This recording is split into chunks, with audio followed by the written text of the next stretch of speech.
মাত্র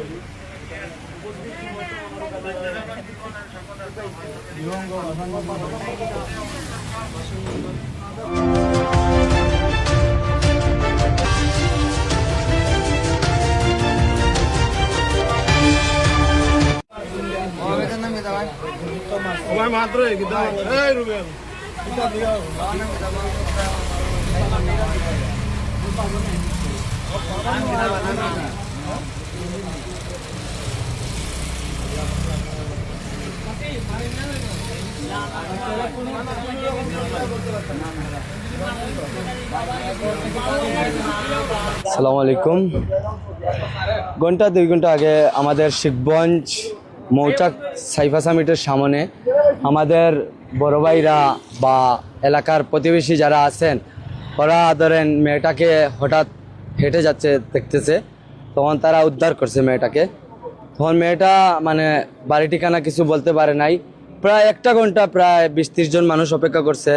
করার পরে মেয়ের সঠিক ঠিকানা দিতে না পারে জন্য 999-এ আমরা ফোন দিই। ফোন দেওয়ার সাথে সাথে আমাদের প্রশাসনের মানুষ আসার পরে অফিসার মানে কথায় আমরা পুলিশ ডিটেলস নিয়েছি। ও বলেছে মানিকপুরের টিল্লার সামনে ওর বাসা। তখন অফিস সাহেবের সাথে আমরা পরামর্শ করে আমরা প্রশাসনের সাথে আমরা এখানে নিজে এসে ওর বাপ মার হাতে গছিয়ে দিয়েছি এবং ওকে আমরা খুব আদর যত্ন এখানে করেছি।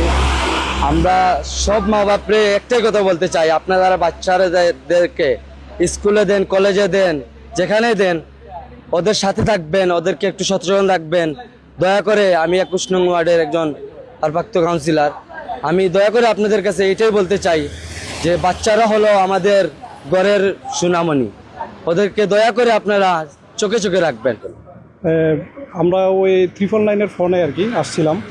এখানে 999-এর ফোনে দেওয়ার পরে আমরা ওই এলাকায় গেছি। ওইখানে ওই যে স্থানীয় কয়েকজন লোক তারা ছিল, বাচ্চা পাওয়ার পরে তারা আটক করে রাখে। পরে আমরা যাওয়ার পরে বাচ্চার থেকে আমরা ওই যে বাবার নাম এবং এই যে নয়াসরের যে ঠিকানা, এই ঠিকানা নেই। তো আবার বাচ্চাকে গাড়িতে করে এবং আমাদের সাথে যে লোক 2-1 জন ছিল তাদেরকে নিয়ে এখানে আসলাম।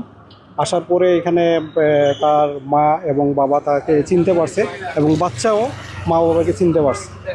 তবে তারপরে আমরা ওই স্থানীয় আরও লোকজন ছিল তাদের মাধ্যমে আমরা বাচ্চাকে তার মা বাবার কাছে বুঝিয়ে দিই এবং তাদেরকে এবং এটাও বলি যে আসলে এভাবে তো বাচ্চা বের হয়ে যাওয়া বাড়ি থেকে এগুলো ঠিক না। তারপরে যাতে সবাই সচেতন থাকে। সকলকে ধন্যবাদ।